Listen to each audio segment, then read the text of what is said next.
So here we have the Ford C-Max on a 17 plate.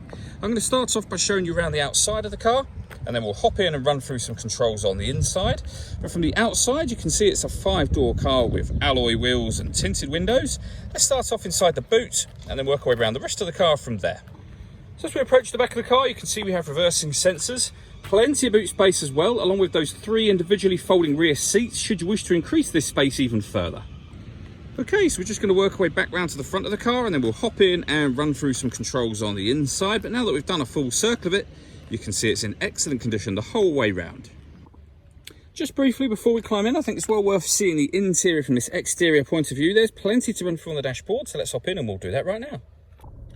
Okay, now that we're inside the car, we're going to start with the dials. On the left-hand side, we have the rev counter, and on the right-hand side, the speedometer.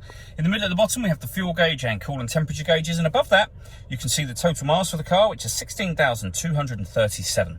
The information displayed above that can be changed using buttons on the steering wheel, so you can see we have a digital readout for the speedometer at the moment. We have various bits of individual fuel economy and trip computer information, or you can have these 4 pieces of information all displayed together at the same time.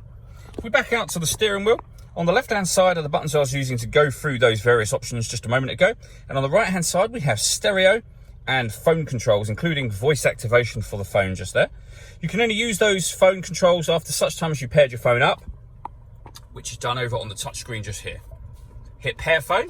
Search for your vehicle on your device and select it once it is found. And then just follow the instructions from there. It's very, very easy to do.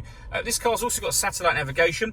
There's a full video that shows exactly how this works, which you can find both on our website and on our YouTube channel. Well worth checking those out if you have the time. When it comes to music in this car, we have AM, FM and DAB radio. We have a CD player.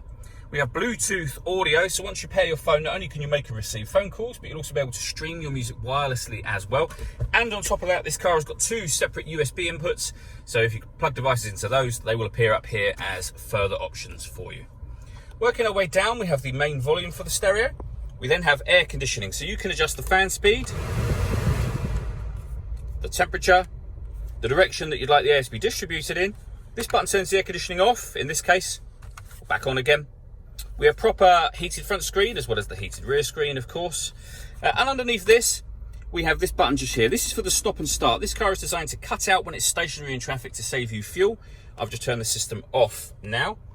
We have a 6-speed manual gearbox with a 12-volt charging socket just below that. And then all the way back in the central armrest, the 2 USB inputs that I mentioned a moment ago. All that leaves me to say is thank you for taking the time to watch this video. If you'd like to come and see the car in person and have a test drive, please feel free to call any of our MJA sites. We'd love to hear from you soon.